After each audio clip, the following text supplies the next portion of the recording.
आरती श्री रामायण जी की तीरथ कलित ललित सियती आरती श्री रामायण जी की तीरथ कलित ललित सियती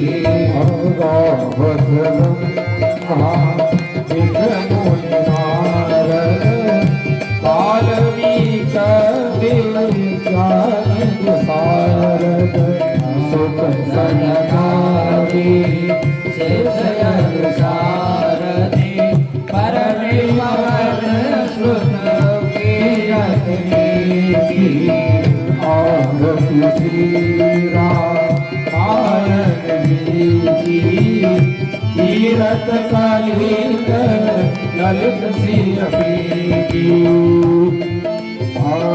गावत वेद पुराण दस छाव शास्त्र सब ग्रंथन घोरस निगन धन संतन को सर्वस सारस मति सब आरती श्री रामायण तीरथ कलित ललित सियते आरती श्री रामायण जी की तीरथ कलित ललित सियते भागवत संतत शंभु भवानी अर्घट संभव मुनि ज्ञानी व्यास आदि परज पठानी कागभूषण करुण के आरती श्री रामायण जी की तीरथ कलित ललित सियती आरती श्री रामायण जी की तीरथ कलित ललित सियती हरणी विषय रस की नमस्कार मुक्ति जुगती की करण रोग मोरे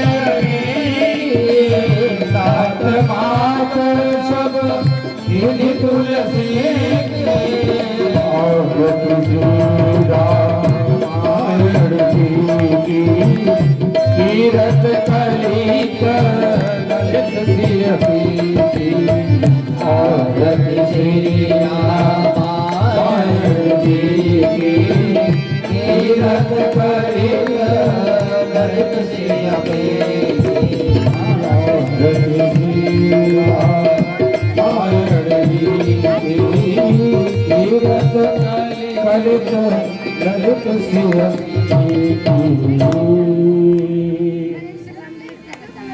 हरि ओम जगेन जगमेदन्ति देवास्थान धर्माणि प्रथमान्या सन्नाति हनाकं महिमानः सचन्ति यत् पूर्वे साध्या शान्ति देवा श्रीवन्तिकापकुल चम्पक पाटलाब्ज पुन्नागजाधिकर वीर रसाल पुष्पै बिल्व प्रवाल तुलसी दलमध्यरीवि पूजयामि जगदीश्वर मे प्रसीद नाना सुगंध पुष्पाणि यथा कालो भवामि च पुष्पाञ्जलिर्मया दत्ता गृहाणि परमेश्वर मंत्र पुष्पाञ्जलिं समर्पयामि नमस्करोमि।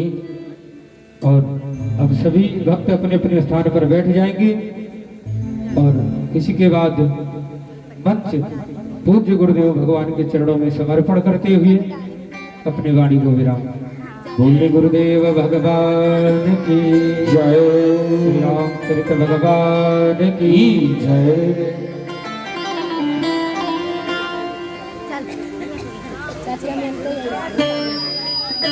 और आज हमारे परम पूज्य गुरुदेव भगवान के द्वारा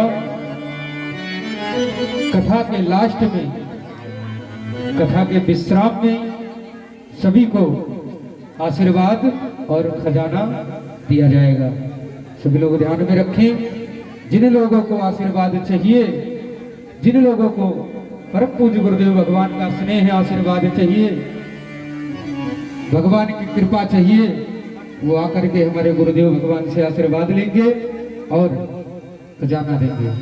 बोले गुरुदेव भगवान की जय, व्यास जी भगवान की जय, हनुमान जी महाराज की जय। जय जय श्री सीताराम, जय जय श्री राधे श्याम।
शरणं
सीता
सीता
राम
माता रामो मत पिता रामचन्द्रः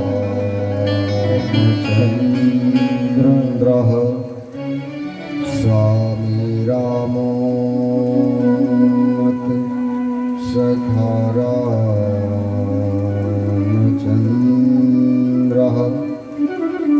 सर्वस्वं मे रामचन्द्रो दयालो नान्य जाने नैव जाने न जाने बंदो श्री तुलसी के चरण जिनकी है जग काज कल समुद्र बूढ़त लख्यव प्रगट्यो सत्य जहाज श्री राममय सब जग जानी करऊं प्रणाम जोरी जोग पाने करहु प्रणाम जोरी जोग पानी। सियावर रामचंद्र भगवान की जय। श्री बाल कृष्ण भगवान की जय। उमापति महादेव की जय। श्री हनुमान जी महाराज की जय। श्री पूज्यपाद गोस्वामी तुलसीदास जी महाराज की जय। श्री रामचरितमानस भगवान की जय। ओम नमः पार्वती पतये हर हर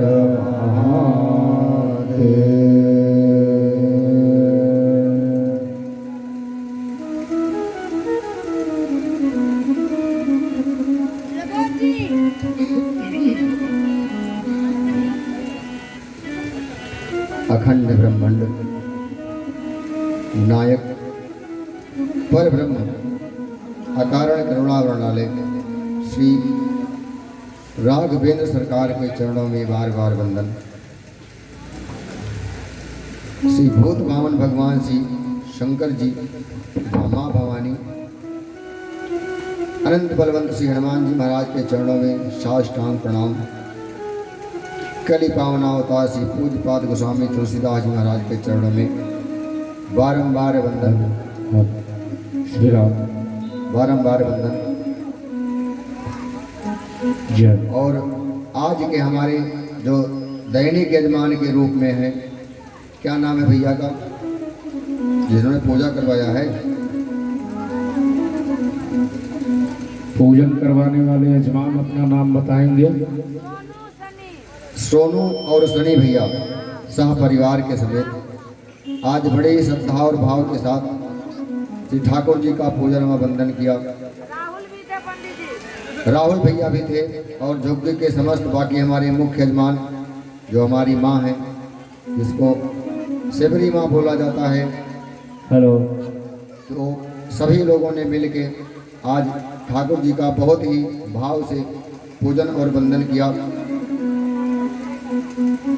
आज यह कथा श्री दिल्ली अंबेडकर नगर कैंप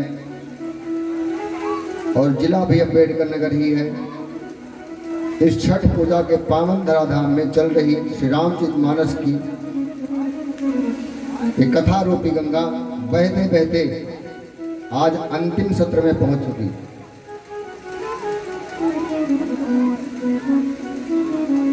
आनंद का क्षण कितनी जल्दी बीत गया पता ही नहीं चलता, लग रहा है जैसे कल ही शुरू हुआ है अभी।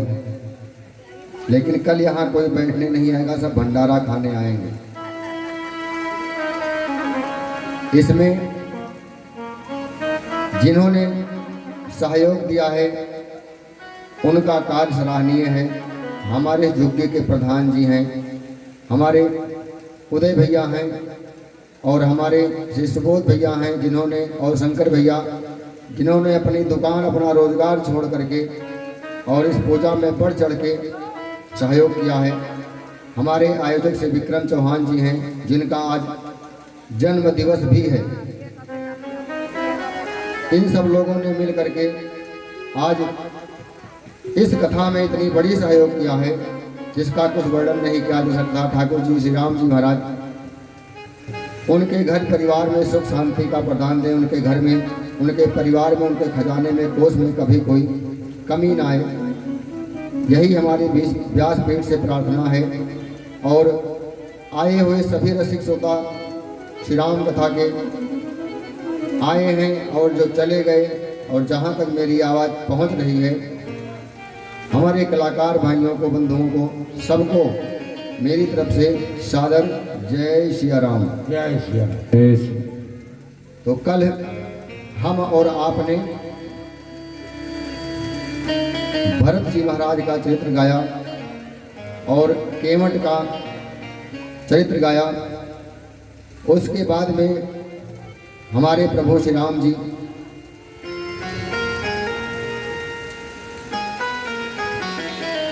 पंचवटी में निवास करते हैं और वहां से मैया का हरण हो जाता है। लंका का राजा रावण आता है और माँ को हर के लेके चला जाता है। प्रभु माँ को खोजते खोजते गीधराज के पास पहुंचते हैं।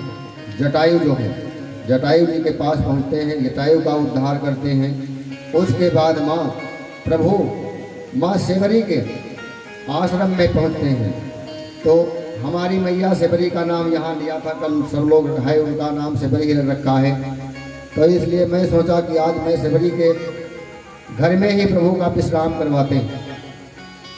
तो देखिए सेवरी माँ अपने गुरु के वचन का विश्वास मान करके और प्रभु श्री राम का इंतजार कर रही थी बैठे बैठे। ना किसी तीर्थ में गई, ना किसी मंदिर में गई, कहीं भी नहीं गई, लेकिन सेवरी मैया वहीं बैठ के इंतजार करने लगी। गुरु जी ने बताया कि एक दिन भगवान राम तुम्हारे यहाँ अवश्य पधारेंगे। और जब वो समय आया, माँ इंतजार करती रही। अपने मन रूपी जो आंगन था माँ का, उसे बहारा उन्हें साफ करती रही। और जिस दिन मन रूपी आंगन साफ हो गया, उस दिन मेरे परमात्मा, मेरे नारायण राम का स्वरूप धारण करके और मैया सेवरी के आश्रम में पहुंच गए। तो हम और आप पूजा तो बहुत करते हैं, लेकिन मन साफ नहीं होता। और जिस दिन ये मन गंगा के जल कितना निर्मल हो जाएगा, उस दिन भगवान स्वयं आ करके और हमें और आपको सबको दर्शन दे देंगे। भागवत साधक कहता है कि मैंने आंगन नहीं बुहारा, हमने आंगन नहीं बुहारा, चंचल मन को नहीं संभारा, कैसे आएंगे भगवान, कैसे आएंगे भगवान। हमने आंगन नहीं बुहारा, आंगन नहीं बुहारा, कैसे आएंगे भगवान, कैसे आएंगे भगवान, कैसे आएंगे भगवान, कैसे आएंगे भगवान।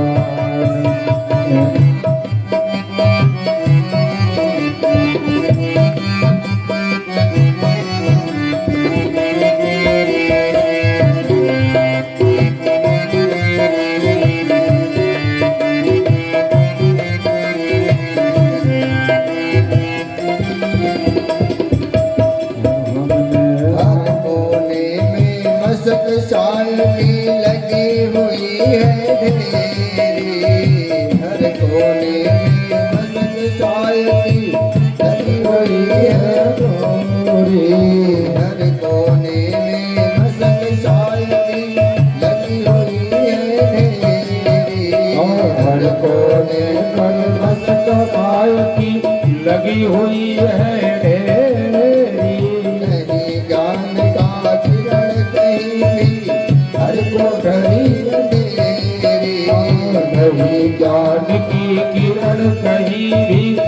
कोठरी अधेरी। नहीं ज्ञान का किरण कहीं भी, हर कोठरी अंधेरी। नहीं ज्ञान का किरण कहीं भी, हर कोठरी अधेरी। चौबारा अंधियारा, आंगन चौबारा अंधियारा। कैसे आएंगे भगवान, कैसे आएंगे भगवान।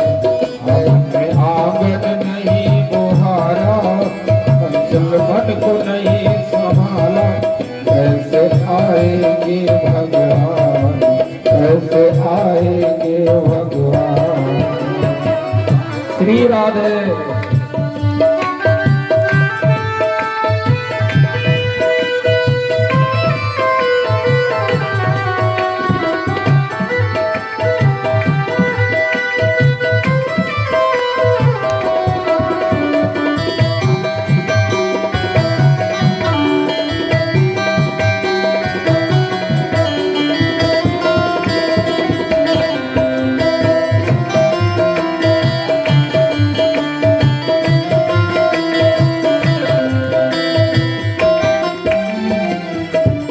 हृदय हमारा पिघल न पाया, जब देखा दुखियारा। हृदय हमारा पिघल न पाया, जब देखा दुखियारा। किसी पंथ भूले ने हमसे पाया नहीं सहारा। किसी पंथ भूले ना हमसे पाया नहीं सहारा। किसी पंथ भूले ने हमसे पाया नहीं सहारा। किसी पंथ भूले ना हमसे आया नहीं सहारा। है करुणा की धारा, की है करुणा की धारा। कैसे आएंगे भगवान, कैसे आएंगे भगवान। अपने आंगन नहीं बुहारा, पंचल मन को नहीं संभाला। कैसे आएंगे भगवान, कैसे आएंगे भगवान। जय हो।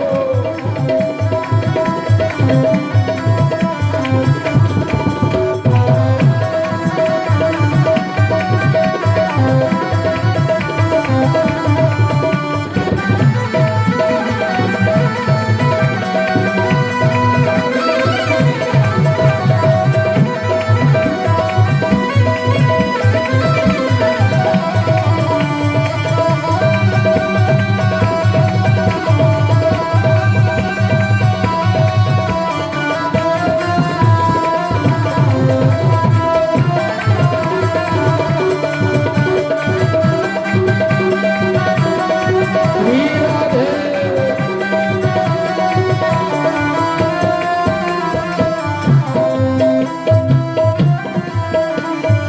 अंतर पट को खोल देख ले, ईश्वर पास मिलेगा। अंतर पट को खोल देख ले, ईश्वर पास मिलेगा। हर प्राणी में ही परमेश्वर का आभास मिलेगा। हर प्राणी में ही परमेश्वर का आभास मिलेगा। मन से नहीं पुकारा, सच्चे मन से नहीं पुकारा। कैसे आएंगे भगवान, कैसे आएंगे भगवान। सच्चे मन से नहीं पुकारा, सच्चे मन से नहीं पुकारा। कैसे आएंगे भगवान, कैसे आएंगे भगवान।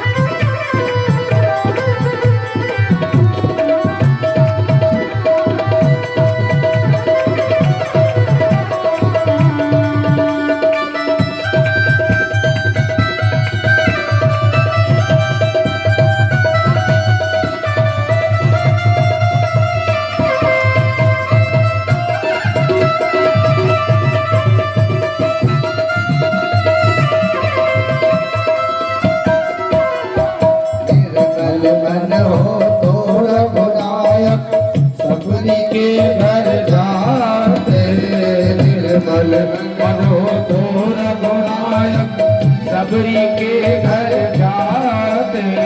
सूर शाम का बाह पकड़ कर साग विदुर घर खाते और शाम की बाह पकड़ के साग विदुर घर खाते।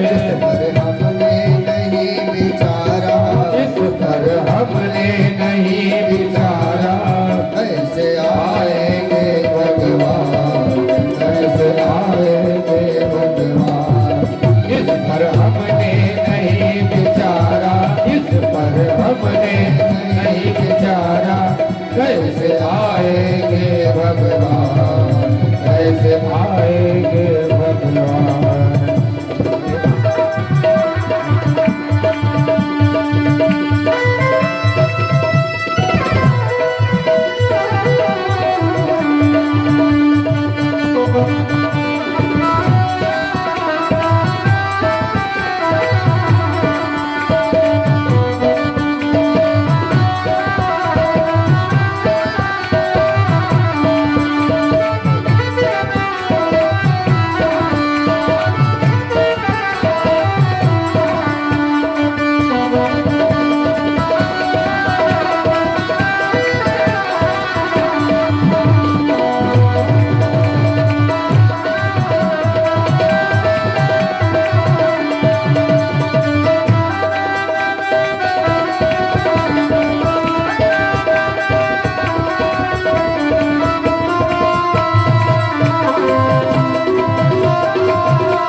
कैसे आएंगे भगवान।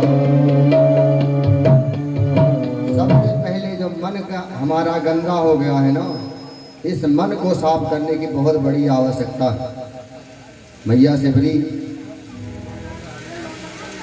कब से भगवान का आशा देख रही थी, कब से इंतजार कर रही थी, किसी को पता है?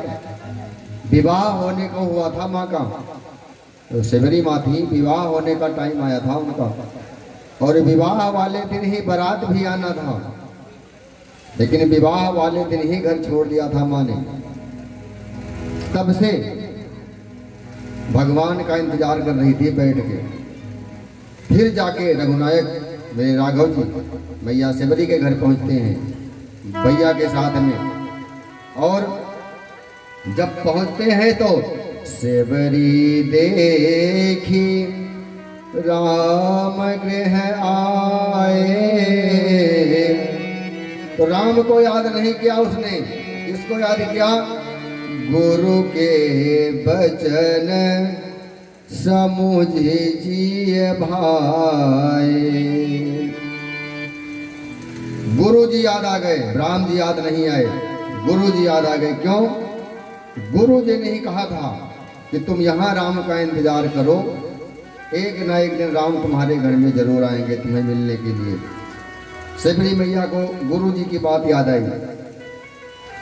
जब राम को देखा तो सिबरी राम जी के चरण में लिपट गई और बड़े ही प्रेम से सिबरी खाने के लिए उनके पास कुछ भी नहीं था कि भगवान को क्या खिला दे। जंगल था, झाड़ में गई और वहां से एक बैर होता है, बैर को ले गई, वो भी कैसे चक चक करके लाई, और चक चक क्यों रही थी कि कहीं खट्टा ना हो, भगवान के दांत खट्टा हो जाएं। इतना प्रेम था, निर्मल मन। ये नहीं था कि हमारा जूठा हो जाएगा तो भगवान को जूठा क्या कैसे खिलाऊं, ये चीज याद नहीं रहा उनको। ये था कि भगवान को कहीं खट्टा ना लग जाए। जब भगवान सिबरी के घर में गए और बड़े प्रेम से उसी पेड़ को खाया, उसके बाद कहते हैं कि भामिनी, कहते हैं हे मां, मेरी पत्नी का हरण हो गया है, अगर आप जानती हो तो बताएं। तब सिबरी मां कह रही है कि पंपा सरही जाऊ रघुराई, कहाँ वही है सुग्रीव मिताई। सो सीता कर खोज करई है, और जहाँ तहाँ मरकट भालो पठई है। तब भगवान शबरी के बात को मान करके और आगे के लिए चल देते हैं। अब भगवान कहाँ आते हैं? पंपासर के पास में एक शबरी माँ को प्रभु 9 प्रकार की भक्ति बताते हैं, 9धा भक्त।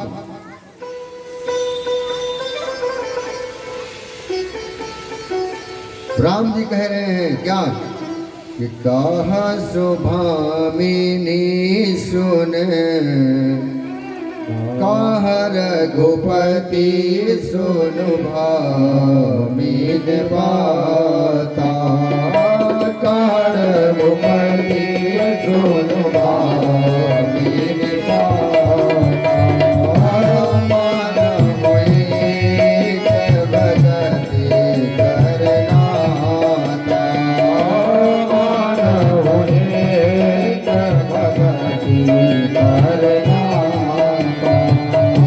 जाति पाति धन धर्म बड़ाई, जाति पाति धन धर्म बड़ाई। धन बल परिजन गुण चतुराई, धन बल परिजन गुण चतुराई। भगत हीन नर सोहि कैसा, भगत हीन नर सोहि कैसा।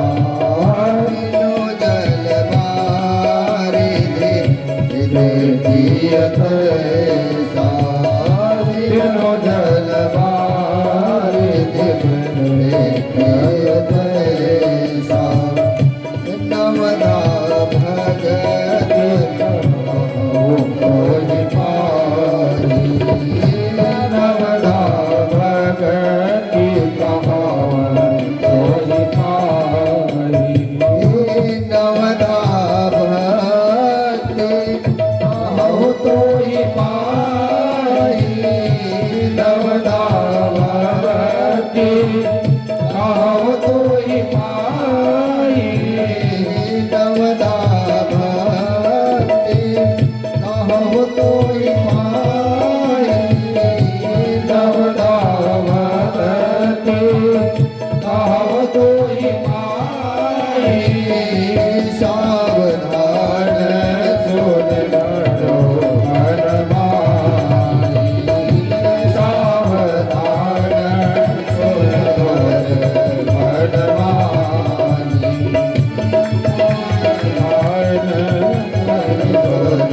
मनमानी। सावधान सुन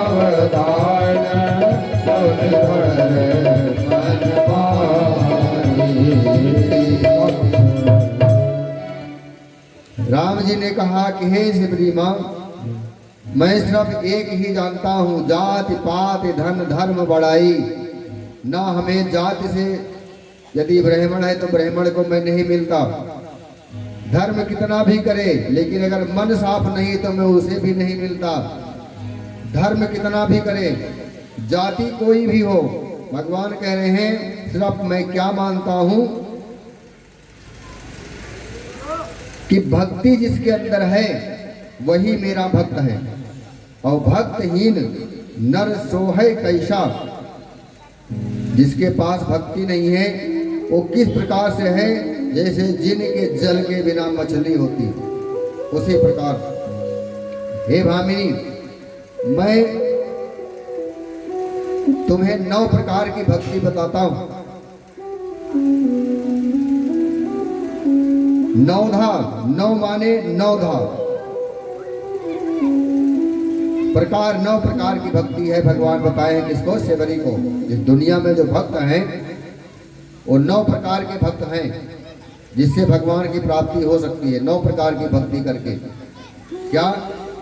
प्रथम भगति संतन कर संगा। पहली भक्ति क्या है?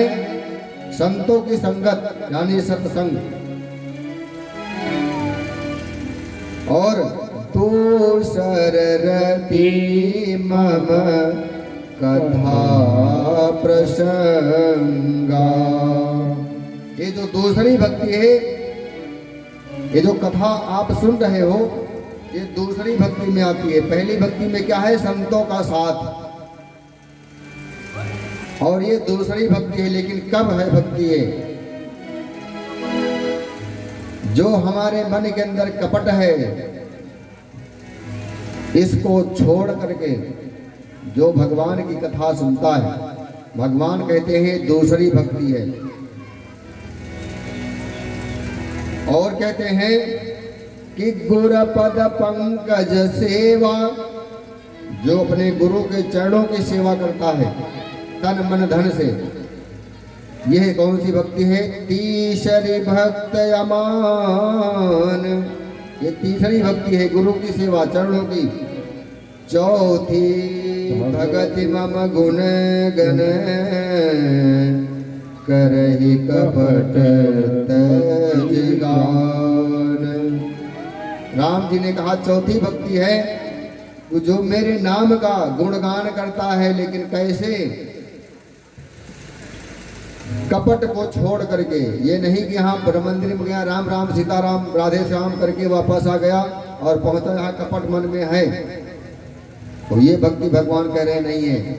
चौथी मम गुण गण करे कपट तज गान। मन के अंदर कोई छल कपट नहीं होना चाहिए। यदि भगवान का नाम का स्मरण करे तो भगवान कह रहे हैं ये चौथी भक्ति है। पांचवी भक्ति क्या है? मंत्र जाप मम दृढ़ विश्वासा। हमारे नाम का मंत्र जपे, लेकिन हमारे में भगवान कह रहे हैं ठाकुर जी कि मेरे में पूर्ण रूप से विश्वास हो। यहाँ ब्राह्मणों को बुलाएंगे, जप करवाएंगे, लेकिन मन में शंका रहेगा कि पता नहीं पंडित जी लोग सो रहे हैं कि बात कर रहे हैं कि जाप कर रहे हैं, फिर वो फल देने वाली भक्ति नहीं है। ये पांचवी भक्ति है। जब आपने हमें संकल्प दे दिया कि पंडित जी इसको आपको ही करना है, तो पंडित जी चाहे सोएं चाहे जप करें, आपको विश्वास रख ईश्वर पे रखना है, भगवान पे, कि हम इस चीज का जाप करवा रहे हैं भगवान, और आप हमारे इस कार्य को पूर्ण कीजिएगा। तो उसके पाप भागी जो होंगे वो ब्राह्मण बनेंगे। जो करने वाला, करवाने वाले को तो फल उतना ही प्राप्त होगा, लेकिन जब करवाने वाले के मन में शंका जहाँ उत्पन्न हो गया, फिर ब्राह्मण उस पाप से मुक्त हो जाता है। फिर जो करवाता है उसी के ऊपर सब कुछ चला जाता है, उसका कोई कार्य पूर्ण होने वाला नहीं है। तो बाबा कहते हैं राम जी की हे शिवरी, मंत्र जाप मम दृढ़ विश्वासा। ये कौन सी भक्ति है? पंचम भगति सो वेद प्रकाशा। ये पांचवी भक्ति भगवान ने बताया है। और छठी भक्ति कौन सी बताया? छठ दम दया, छठ दम शील, विरत बहु कर्मा, निरत निरंतर सज्जन धर्मा। छठी भक्ति क्या कहें? विरक्त, विरक्त हो जाए, लेकिन ये नहीं कि विरक्त हो गया तो घमंड उसके अंदर रहे। विरक्त होने का मतलब शीलवान हो। तो भगवान कह रहे हैं ये हमारी भक्ति करके पुण्य को प्राप्त कर सकता है। और सातवां कौन सी बताया भगवान ने? सातवां मम मोहि जग श्याम देखा। कहते हैं कि सातवीं भक्ति जो हमारे समान पूरे संसार को मानने, जैसे कोई मनुष्य है तो उसको भगवान को ही माना जाए।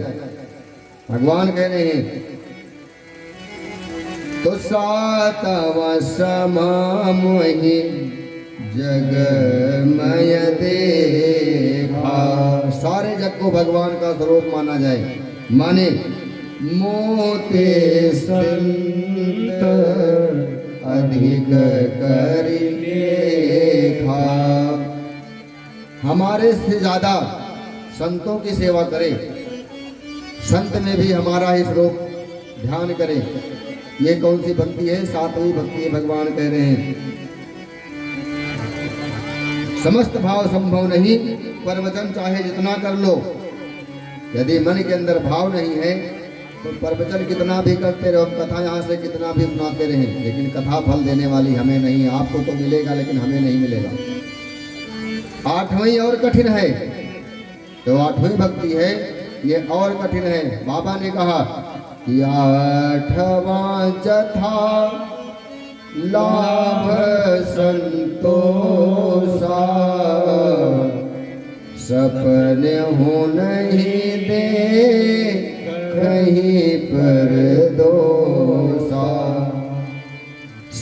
आठवां कौन सी है? जथा लाभ, जो मिला उसी में संतोष। लेकिन आज के समय में किसी को संतोष तो है ही नहीं। जितना है वही कम है, हैं? जितना है उसमें संतुष्टि नहीं है, और जो नहीं है उसी में दुखी है। तो बाबा कहते हैं, राम जी कहते हैं सबरी से कि ये आठवीं भक्ति है कि जितना है उतने में संतोष, और दूसरे के दोष को कभी ना देखे, अपने अंदर ही दोष झांकता रहे। दूसरा क्या कर रहा है उससे मतलब उसको नहीं रखे। ये आठवीं भक्ति है। सत्य पथ से जितना मिल गया उसी में संतोष करना चाहिए। ये भगवान शिवजी को आठवीं भक्ति बताया है। और नवी भक्ति कौन सी है? नवम सरल सब सन छल ही ना, मम भरोस हर सिन दीना। नवम भक्ति क्या है? नवी भक्ति सरलता। नवी भक्ति सरलता है। अब सरलता क्या है? एक कथा याद आ गई, सुना देता हूं। किसी परिवार में एक बालक का जन्म हुआ, लेकिन वो इतना खाता था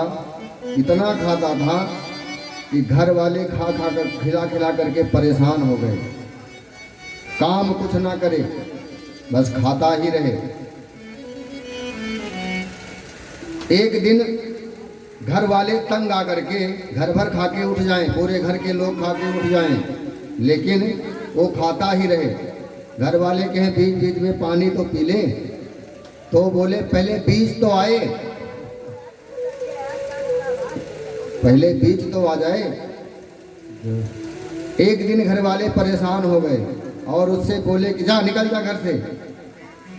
और वो खाता जाए और कहता जाए, खाने खाने में लिखा है दाने वाले, खाने वाले का नाम, दाने दाने में लिखा है खाने वाले का नाम। तो घर वाले कहें कि तू ये मत कहा कि दाने दाने में लिखा है खाने वाले का नाम, तो कहा बोरे बोरे में लिखा है खाने वाले का नाम। एक दिन घर वाले परेशान होकर उसको घर से बाहर निकाल दिया। बोले जा निकल जा, हमारे पास तुम्हारे भर लिए खाना न भोजन नहीं है। अब जाए तो कहाँ जाए? जाए तो जाए कहाँ? घर ही नहीं है। कुछ दूर गया, थोड़ी देर के बाद में फिर वापस आया। घर वाले बोले फिर तू आ गया? बोला मैं आ गया हूँ कि शायद पछता रहे हो आप निकाल कर हमें महफिल में आ गया हूं इस ख्याल से। बोले कोई नहीं पछतावा है, तो निकल जा यहां से। बेचारा जाए तो जाए कहां, फिर भी चल दिया। तो चलते चलते चलते चलते एक मंदिर के पास में पहुंचा, तो वहां एक बहुत मोटे ताजे संत महात्मा जो गुरु जी थे वो बैठे थे। जब उनको देखा तो बोला आहा, बहुत मोटे ताजे संत हैं, लग रहा है कि ये खाते पीते ज़्यादा हैं। तो उसने महात्मा को प्रणाम किया और बोला महाराज ये आपके दिव्य जो शरीर है इसका कारण कैसे हुआ, आपका शरीर कैसे दिव्य हो गया, इतने मोटे कैसे हो गए आप। बोले हम मंदिर के पुजारी हैं और यहाँ खाने पीने की कोई कमी नहीं है, घी आटा दाल चावल सब कुछ रखा है। तो बोला महाराज मंदिर में रहने को कैसे मिलेगा। बोले कुछ नहीं, चेला बन जाओ, मंदिर में रहो। बोला कुछ काम तो नहीं करना पड़ेगा। बोला कुछ नहीं, बस खाली भजन करो भगवान का और खाते रहो। बोला तब तो बहुत बढ़िया, तो महाराज हमें चेला बना लो। महाराज बोले ठीक है चेला बन जाओ। महाराज ने मंत्र दे दिया, कंठी माला दे दिया, चेला बन गया। अब मंदिर में जब गया था उसके मजे आ गए। बोला महाराज एक दिन जब खाया तो बोला महाराज मंदिर में कितनी पंगत बैठती है खाने के लिए। बोले 4-5 पंगत बैठ जाती है दिन भर में। तो बोला हम सब में बैठे रहे तो कोई दिक्कत तो नहीं है। बोले कोई दिक्कत नहीं, लेकिन तू इतना खाता है। बोला सब प्रभु की कृपा है। बोले ठीक है, खाता रहा। समय व्यतीत हो गया, 15 दिन आ गया। 15 दिन पे एकादशी आ गई और आज शायद एकादशी भी है। एकादशी आया, अब ये सुबह उठा तो देखता है कि ना कहीं चूल्हा जल रहा है ना कहीं चौका जल रहा है, कुछ नहीं। जिसको देखो लेके माला बैठा हुआ है। गुरु जी के पास दौड़ता हुआ गया और बोला महाराज आज ये चूल्हा उल्हा कहीं कुछ जल ही नहीं रहा है, क्या चक्कर है। बोले आज तो एकादशी है,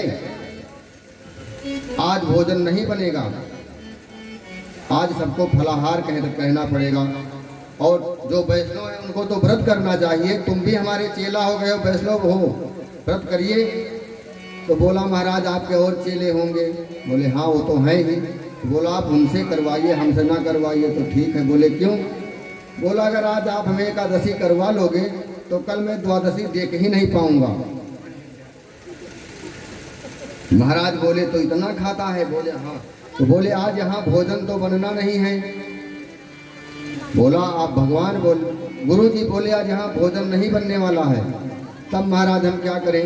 बोले ऐसा करो कि तुम आटा ले लो, मतलब राशन ले लो और जाओ नदी के किनारे वहाँ बना के और बना लोगे। तो बोला महाराज मरता क्या नहीं करता, बना भी लेंगे हम। आटा दे दिया, चावल दे दिया, सब कुछ दिया, आटा घी तेल जो भी होता है दिया, गया। लेकिन हाँ चलते समय में गुरुजी ने उससे एक बात कह दिया, क्या कि भोजन बना करके खाने से, भोजन करने से पहले ठाकुर जी का भोग जरूर लगा लेना। बोला ठीक है महाराज। अब ये गया तो भोजन बनाया। कितने 3 रोटी बनाई इसने, 3 रोटी बनाया। सोचा ठाकुर जी अगर आएंगे तो एक वो खा लेंगे, बाकी 2 हम खा लेंगे। अब क्या हुआ, भोजन जब ये बनाया तो भोजन बनाने के बाद में ये जैसे ये हुआ कि अब खाएं, तब तक याद आ जाए कि गुरु जी ने कहा था कि ठाकुर जी को भोग लगा के कहना। अब ये लगा बुलाने ठाकुर जी को, बहुत सरल है। क्या कहता है कि राजा राम आइए, राजा राम आइए, सीता राम आइए, मेरे भोजन का भोग लगाइए। राजा राम आइए, सीता राम आइए,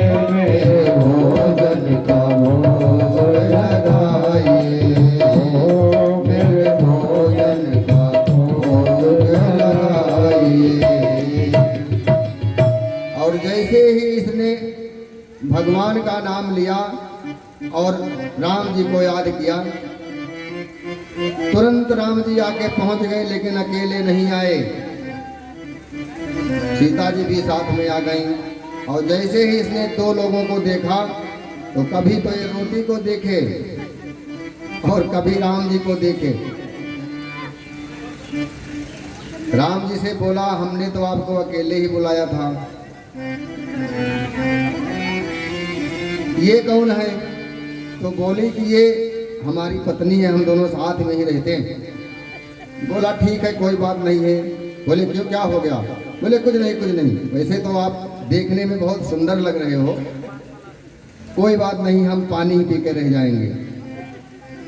भोजन करवाया, चला गया घर मंदिर में। 15 दिन के बाद फिर एकादशी आई, लेकिन जाने से पहले राम जी से इसने ये पूछा कि अच्छा ये बताइए कि पिछली एकादशी को भी आप 2 ही लोग आओगे और तो नहीं आओगे? बोले नहीं, हम 2 ही आएंगे। अब जब दूसरी एकादशी आई तो ये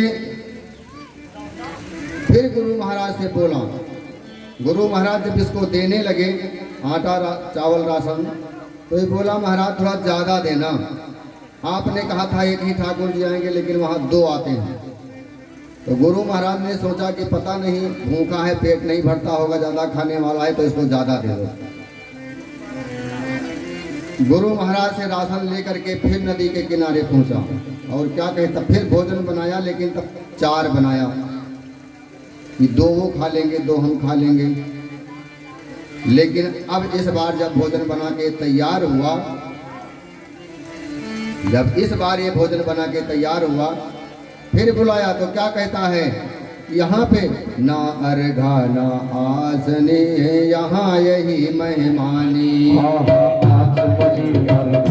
आरती यहाँ यही है मानी, आचमनी अर्घन आरती यहाँ यही मेहमानी, रोटी सूखी खाओ मरीज से का पानी, राजा राम आइए, सीता राम आइए, मेरे भोजन खाओ बिल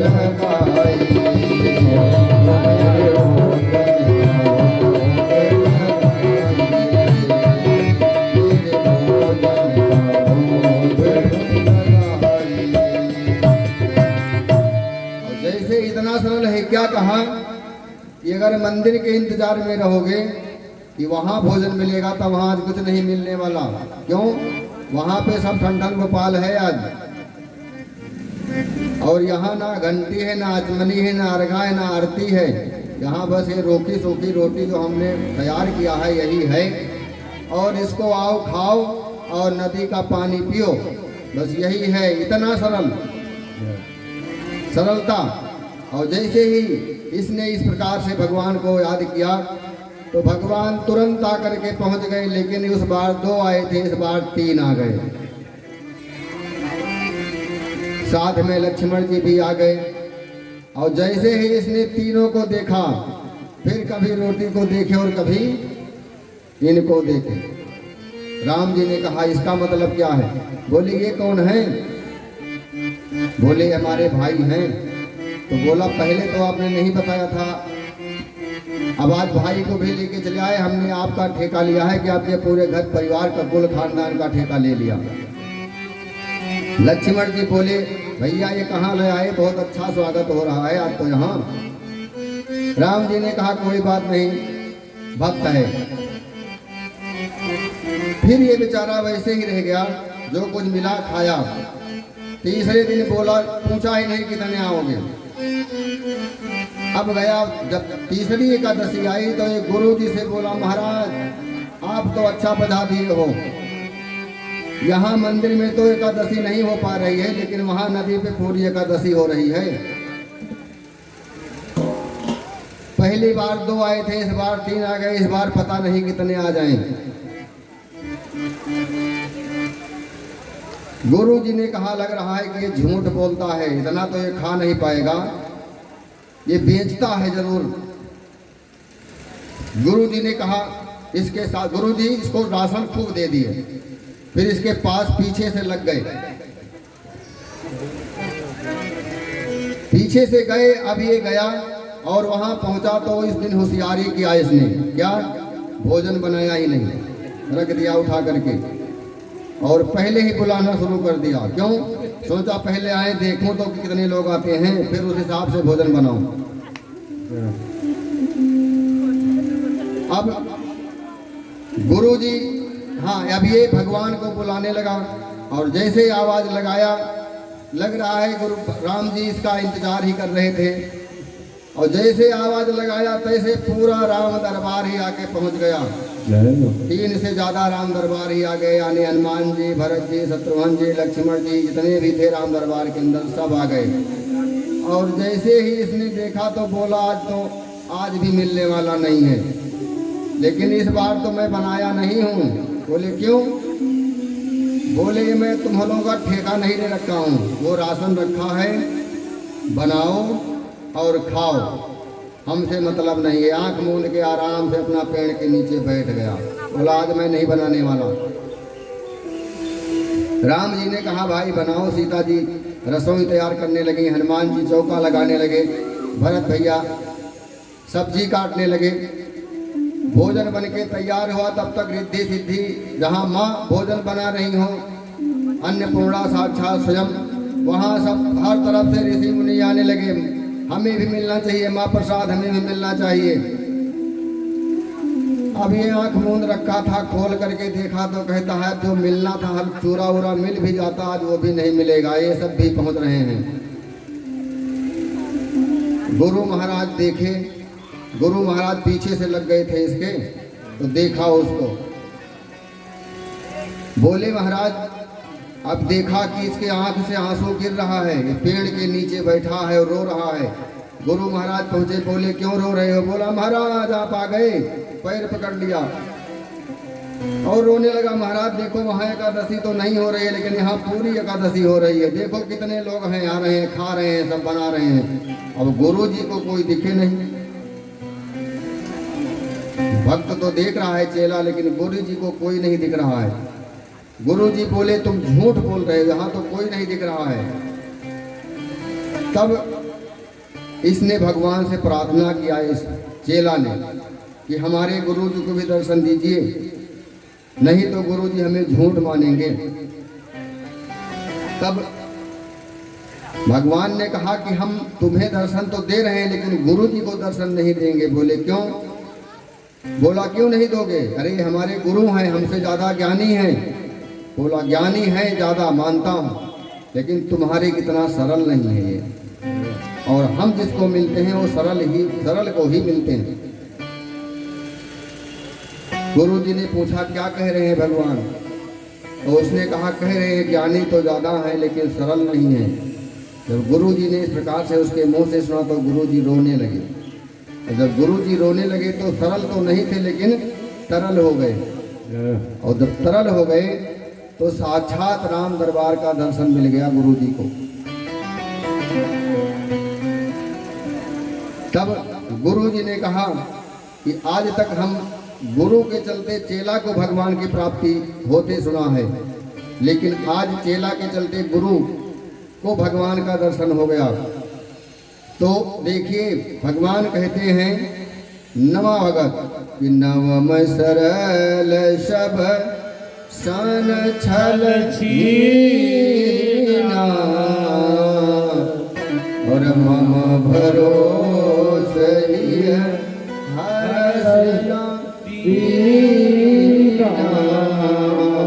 सरल। और मैं सरल शब्द कैसे निकालता हूँ? सा से सीता और रा से राम और ला से लक्ष्मण, ये सरल है। उसके बाद में नवधा भगत प्रभु को मां शिवरी को बता करके कहते हैं इनमें से नवमः एको, 9 में से यदि एक भी भक्ति किसी के अंदर हो, वह नारी हो या पुरुष हो या सचराचर का कोई भी जीव हो, वो हो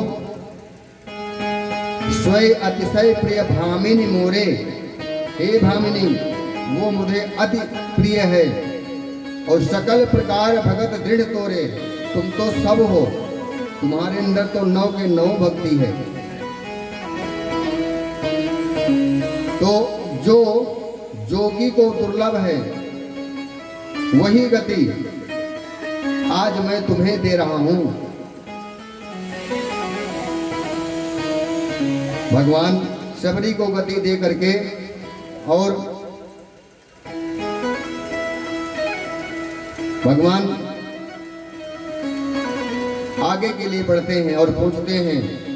बाबा कहते हैं, कही कथा सकल बिलोक हर मुख हृदय पट, पंकज धरे तज जोग पावक देह हरि भर जाहि फिर नर विविध कर्म अधर्म बहुमत शोक पद सब त्याग हो, विश्वास कविता दास तुलसी राम पद अनुराग हो, राम पद अनुराग हो। जीव पाव निज सहज स्वरूपा, प्राण को मां ने 6 चक्रों में लग से लगाकर ब्रह्मरत्न से स्थापित कर दिया। भगवान के श्री चरणों को हृदय में पधराया, नेत्रों को भगवान के श्री मुख में लगाया। देखते ही देखते योगाग्नि में शरीर को प्रवेश कराकर मां परमात्मा में ही प्रवेश हो गई, जहां से आय वापसी नहीं है। भगवान से दूरी हम अनुभव करते हैं तो दूर हैं, भगवान से हम दूरी अनुभव करते हैं तो दूर हैं, लेकिन निकट अनुभव करेंगे अगर कि हम भगवान के बहुत ही निकट हैं तो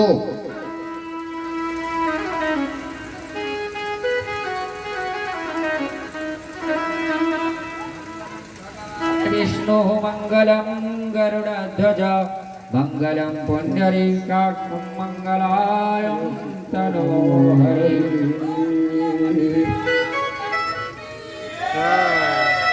बोले व्यासी भगवान की जय। ये हमारी माँ है, एक लोक में रहती हैं। आज ये हमारा स्वागत कर रही हैं। भगवान के धन दान में वृद्धि करें, इनके परिवार में सुख शांति का प्रदान करें।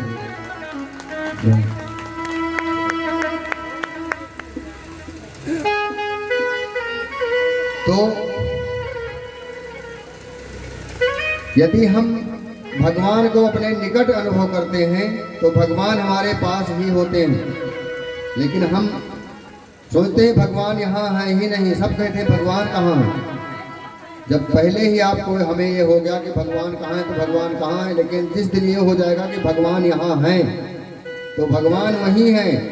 प्रहलाद ने कहा हिरण्याकश्यप से, जब हिरण्याकश्यप ने पूछा कि कहाँ है तेरे राम, तो प्रहलाद जी ने कहा कि हे पिताजी, तुम जो ये खड़ग ले रखे हो ना, इसमें भी हमारे राम हैं, और जिस खंभे में आपने हमें बांधा है इसमें भी राम ही हैं। हिरण्याकश्यप ने कहा तो बुला अपने राम को, देखता हूँ निकाल खंभे से राम को। भगवान नरसिंह का रूप रख के और खंभे को फाड़ के उसमें से प्रकट हो गए। तो भगवान को जिस दिन हम अपने निकट सोचेंगे जानेंगे, उस दिन भगवान हमारे पास ही है, भगवान और कहीं नहीं है। भगवान को जहाँ प्रेम से याद कर लिया जाए भगवान वही है। इस प्रकार कहते हैं कि जातिहीन अध जन्म महि मुक्त कीन यसनारी। बाबा तुलसीदास जी कहते हैं कि महामंद मनम सुख साह चाहते, ऐसे ही प्रभु ही विसारी। तुलसीदास जी कहते हैं कि जात से हीन और मंद बुद्धि, कोई ज्ञान नहीं, कोई दिमाग नहीं, कुछ भी नहीं, फिर भी भगवान ने उसको मुक्त कर दिया। और हे मन, तो ऐसे प्रभु को भूल करके अपने आप को सुख चाहता है।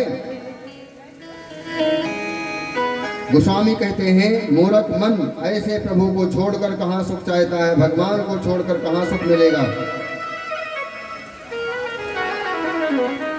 जानते हैं आदमी परिवार में सुख ढूंढता है, अपने परिवार में सोचता है इस बच्चे को अगर हम पालेंगे तो ये जवान होगा तो हमें भी सुख देगा, लेकिन ये उसकी सोच गलत है।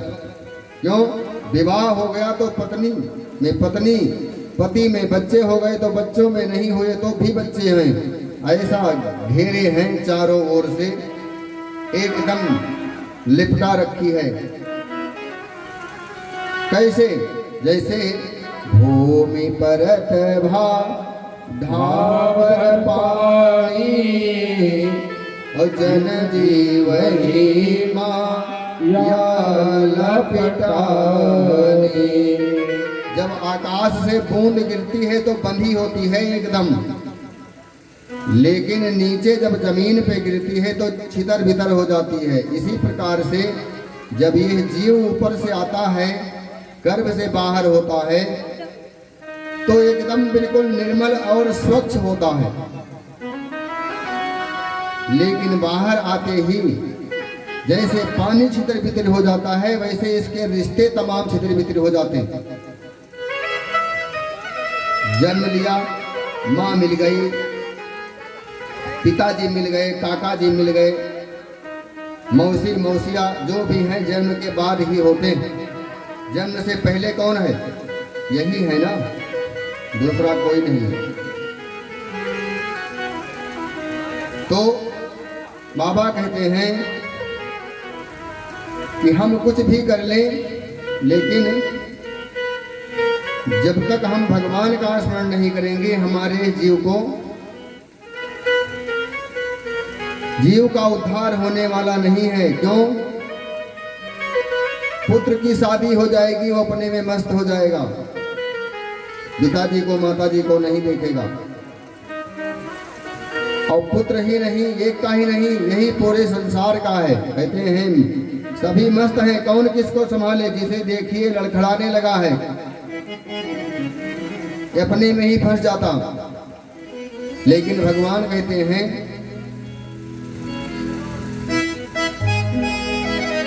कि एक सज्जन का काम है कि एक दुर्जन को कथा में लाना। जो भक्त हो उसे यदि अभक्त मिल जाए तो उसको चाहे कुल्फी खिलाने के बहाने, चाहे रुपए दे करके, चाहे पैसा दे करके, चाहे कोई लालच दिखा करके, यदि कहीं कथा हो रही है तो उस आदमी को वहां तक उसको लेके जाना जरूर चाहिए, जो भक्त है। कथा साधु के लिए नहीं है, साधु तो स्वयं ज्ञानी है। कथा जो है साधुओं के लिए नहीं है। क्यों? क्योंकि वो ज्ञानी है। कथा भगत के लिए भी नहीं है। कथा अभक्त, जो अभक्त हैं, जो भगत नहीं है भगवान के, कथा उनके लिए बनाई गई है। अक्सर मैंने देखा है राम कथा में वो लोग आते हैं जिन्होंने कभी कथा सुनी नहीं। आपकी और हमारी ड्यूटी है कि जो हमारे संपर्क में आवे वो भगत हो जाए। जो कथा सुनने आए हैं वो तो भक्त हैं ही, लेकिन जो हमारे और आपके संपर्की हैं उनको भी भगत बनाने की कोशिश किया जाए।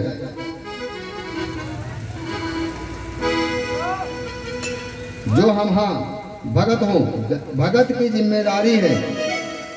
हनुमान जी ने क्या किया? हनुमान जी जाकर के विभीषण को कथा सुनाई। भक्त थे विभीषण, लेकिन कथा नहीं सुना था कभी भी। और हनुमान जी जब गए विभीषण जी महाराज को कथा सुनाई तो विभीषण को राम की शरणागति हो गई कथा सुनने के बाद में।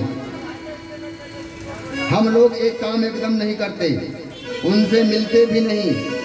अरे यार, आदमी अच्छा नहीं है, स्वयं तो भजन करेगा नहीं, अपना भी खराब करेगा। हमारा कहना है कि वो भजन ना करने की निष्ठा में दृढ़ है, तो आप भजन कराने की निष्ठा में क्यों नहीं दृढ़ करवा पा रहे हैं? यदि वो कहता है भजन नहीं करेंगे तो आपको भी सोचना चाहिए कि हमारा सहयोगी है, हमारा मित्र है, तो आपको किसी ना किसी तरह से उसको भजन जरूर करवाना चाहिए।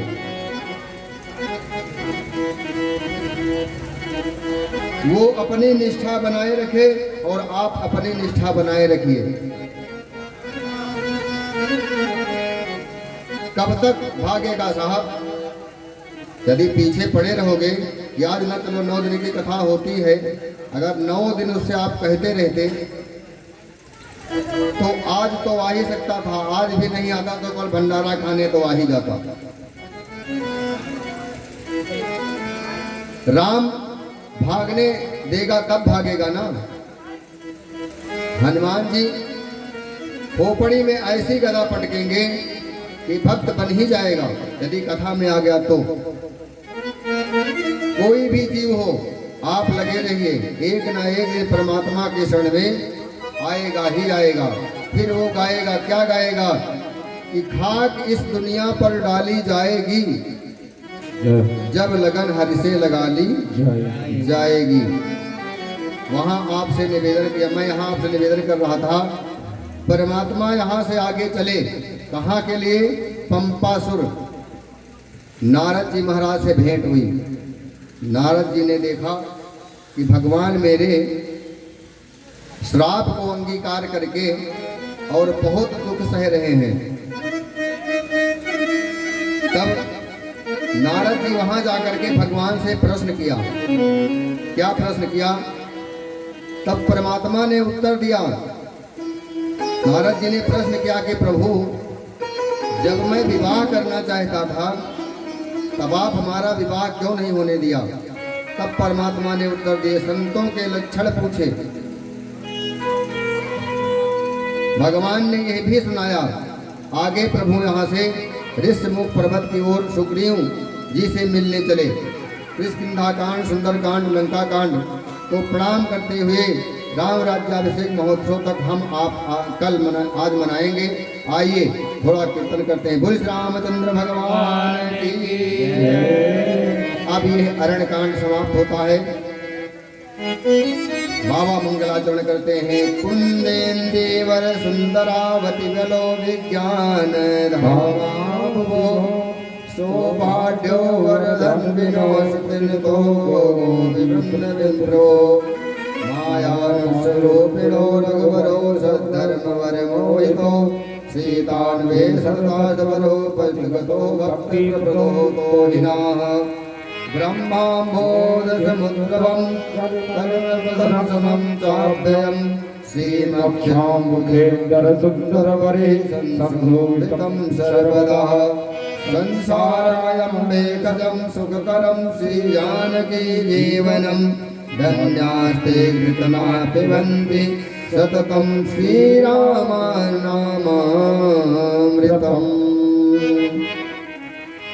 बाबा कहते हैं कि मुक्त जन्म महि जान ज्ञान खान गहानि कर जहाँ बस शंभु भवानी सो काशी कसन जगत सकल सुर वृंद विषम गरल जेहि पान किय तेहि न भज समन मंद को कृपाल शंकर शरीष। बाबा तुलसीदास जी कहते हैं कि हे मूर्ख मन, जो इस संसार के हित के लिए विष को भी पी गए तो उनका भजन नहीं करता है। तुम्हारे कितना मंद बुद्धि कौन है। बाबा गोस्वामी कहते हैं कि आगे चले बहुरी रघुराया, आगे चले बहुरी रघुराया, समूह पर बदनियरा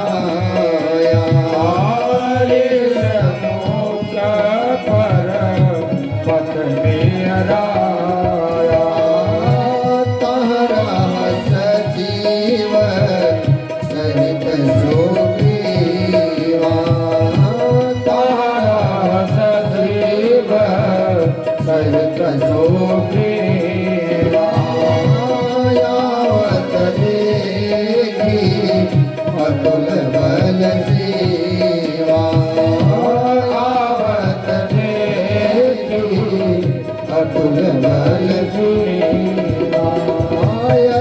सभी का सुन हनुमाना, यदि सभी का सुन हनुमाना। पुरुष जुगल बल रूप निधाना, पुरुष जुगल बल रूप निधाना। धरिमत रूप एक गाय जाई, धरिमत रूप एक गाय जाई। कहस जानी जिय शयल बुझाई, कहस जानी जिय शयल बुझाई। पटे बाली होई मन मैला, पटे बाली होई मन मैला। भागव तुर करो यशैला, भागव तुर करो यशैला। ओ भागव तुर करो यशैला, भागव तुर करो यशैला। प्रभु जब आगे को बढ़े तो ऋष्यमुख पर्वत के पास में जब पहुंचे तो वहां पे कौन रहता था ऋष्यमुख पर्वत पे, पता है किसी को? सुग्रीव अपने मंत्रियों के सहित सुग्रीव जी महाराज वहां विराजमान थे। क्यों? वैसे तो वो पंपापुर के राजा बाली के भाई थे, लेकिन ऋष्यमुख पर्वत पे क्यों रहने लगे थे? बाली के डर से।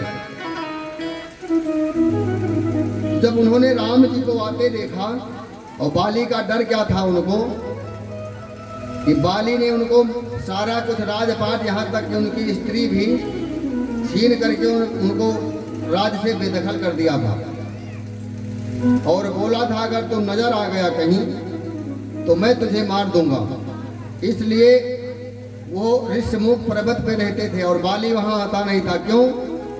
बाली को श्राप था कि जिस दिन तो ऋष्यमुख पर्वत पे पहुंच जाएगा उस दिन तो भस्म हो जाएगा जल के, इसलिए वहां वो नहीं रहता था। लेकिन फिर भी सुग्रीव जी को डर लगा ही रहता था कि कहीं किसी दूसरे को न भेज दे मारने के लिए। तो जब सुग्रीव ने राम जी और लक्ष्मण जी को देखा दिव्य पुरुष, तो उनके मन में शंका हो गया, क्या कि कहीं बाली ने ही तो नहीं भेज दिया है इनको मारने के लिए। तो उन्होंने हनुमान जी महाराज को बुलाया। आइए, आज कथा में पहली बार हनुमान जी महाराज का आगमन हो रहा है, तो आइए हनुमान जी महाराज के नाम का जय घोष हो जाए। बोले अनंत बलवंत श्री हनुमंत लाल महाराज की, बोले हनुमान जी महाराज की, बोले हनुमान जी महाराज की। जब हनुमान जी को बाली ने, सुग्रीव ने बुलाया और कहा कि हे हनुमान, देखिए ये जो दिव्य पुरुष तो आ रहे हैं, हमें लग रहा है कि इनको बाली ने भेजा है मारने के लिए, इसलिए तुम यहां से जाओ और इनसे वहीं पे मिलिए और इनसे बात करना, इनका पता पूछना कि कहाँ के रहने वाले हैं, कौन हैं। और यदि ये पता तुम्हें चल जाए कि इनको बाली ने भेजा है तो वहीं से हमें संकेत कर देना और हम यहाँ से भाग खड़े होंगे, इन पकड़ नहीं पाएंगे हमें। हनुमान जी महाराज अपने स्वामी की आज्ञा पा करके, क्योंकि सुग्रीव जी राजा थे उनके, तो सुग्रीव की आज्ञा पाकर हनुमान जी राम जी के पास पहुंचते हैं और किस रूप में जाते हैं? भगवान के सामने हनुमान जी भी छल किए। क्या? विप्र रूप धरी कपिता गय मात नाये पूछत अस भय। ब्राह्मण का रूप हनुमान जी ने बनाया, अपने स्वयं वास्तविक रूप में हनुमान जी नहीं गए, ब्राह्मण का रूप बना करके और हनुमान श्री राम जी के पास में पहुंचे और मस्तक नमाया, प्रणाम किया और क्या बोले? को तुम श्यामल गौर शरीरा, को तुम श्यामल गौर शरीरा, छत्री रूप तिरुवन वीरा, छत्री रूप तिरुवन वीरा, कठिन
क्या हो गया भाई तुम्हारा?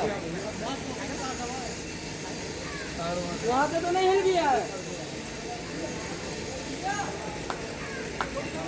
सिस्टर क्या आपका? अंदर से तो नहीं हिल गया है।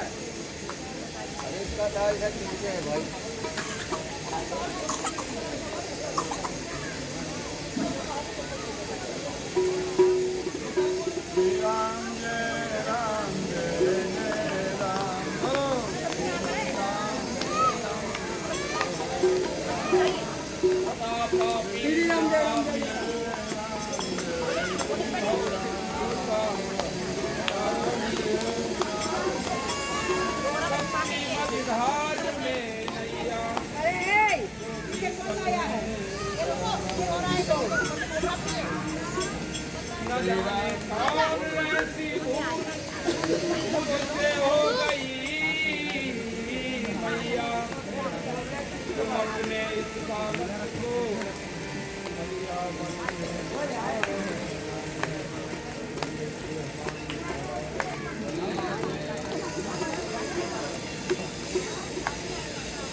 करते हैं। क्या हो गया है बच्ची में?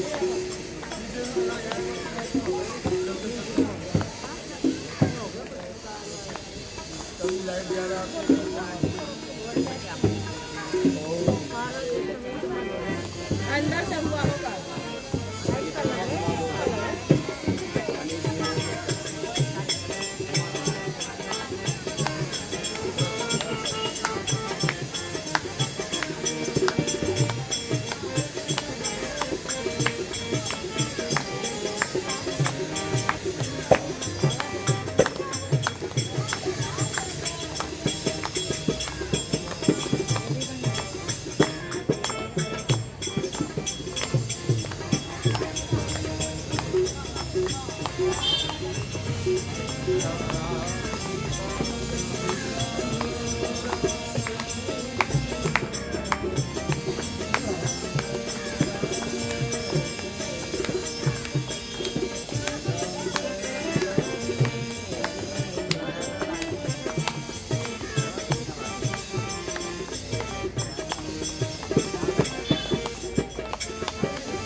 भाई और नंद लाला